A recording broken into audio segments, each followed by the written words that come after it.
जल्दी जल्दी भागो, जल्दी जल्दी भागो, नहीं तो जो करना है सरकार करेगा। एग्जिस्टिंग फॉरेनर्स एक्ट है, कोई नया कानून नहीं है। और ये लोग चला जाना चाहिए। और उनका बांग्लादेशी जो नागरिक है उनका लेने का जिम्मेदार तो है उनका। तो जब हम लोग यहाँ से बोल रहा था तो अब वहां से उनका जो स्पोक्स पर्सन है, मैं देखा था सोशल मीडिया में और यूट्यूब में आया, जो उन्होंने बताया जो बांग्लादेशी है वो तो हम लोग ले लेगा। ये सब बांग्लादेशी है, उसको ले लेना चाहिए। लेकिन ये लोग को, पुलिस को हम लोग बता दिया जेल में भेजने का जरूरत नहीं है।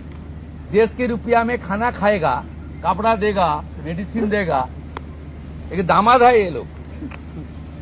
जल्दी जल्दी भागो, जल्दी जल्दी भागो, नहीं तो जो करना है सरकार करेगा।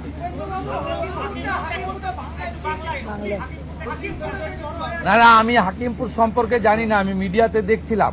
কিন্তু এটা নতুন কিছু নয়, প্রেজেন্ট অ্যাক্টই রয়েছে। এবং আমরা বলে দিয়েছি যে বাংলাদেশের অবৈধ অনুপ্রবেশকারী তাদেরকে কোর্টে পাঠানোর কোনো দরকার নেই, আইনে নেই। সরাসরি পুলিশ নেবে এবং বিএসএফ এর হাতে হ্যান্ডওভার করবে। বিএসএফ এর যা ভারত সরকার বাংলাদেশ সরকারের সঙ্গে আছে এগ্রিমেন্ট, তাতে বাংলাদেশি প্রুফ করে হ্যান্ডওভার করে দেবে।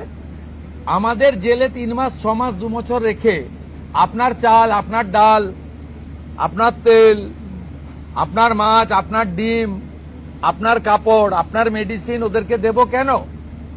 এটা তো ভারতীয়দেরই ক্ষতি হচ্ছে, আমাদের রাজ্যেরই ক্ষতি হচ্ছে। সেই জন্য আইনটা এতদিন ছিল ভোট ব্যাংকের স্বার্থে কেউ বা কারা ব্যবহার করেনি। আমরা ভোট ব্যাংকের বাইরে গিয়ে দেশের স্বার্থে, রাজ্যের স্বার্থে এই আইন কার্যকর করছি।